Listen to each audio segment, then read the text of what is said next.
Почитувани граѓани на Република Македонија, во изминатите неколку денови, како пратеници, сведоци сме на поднесување на целосно неиздржани закони од страна на Социјалдемократскиот сојуз и нивните коалициони партнери, закони кои што се лицемерни и целосно се популистички, се со цел да се добие глас повеќе од граѓаните на Република Македонија.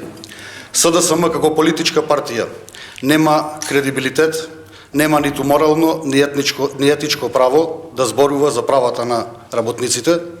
Сите добро се сеќаваме дека за време на нивната мафијашка транзиција оставија на улица над 250.000 работници и затворија над 650 компании во Република Македонија.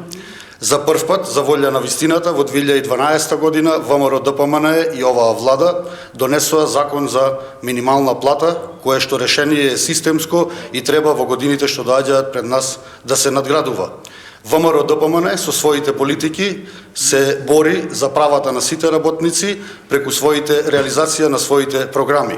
Сведоци сме на отварање на десетици и стотици нови фабрики и на зголемување на работните места.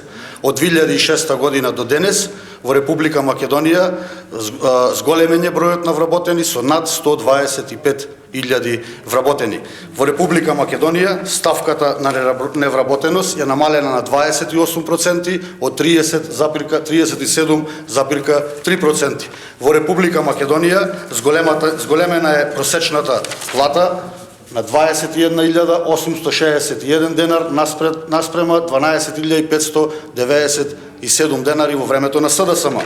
Во времето на ВМРО ДПМН зголемена е просечната пензија на 13.085 денари наспрема 7.684 денари. Во времето на ВМРО ДПМН зголемени се субвенциите во земјоделието од смешни 5 милиони евра во времето на СДСМ на над 750 милиони евра во 2015 година. На тој начин оваа влада и ВМРО ДПМН се грижат за правата на граѓаните и на работниците. Благодарам.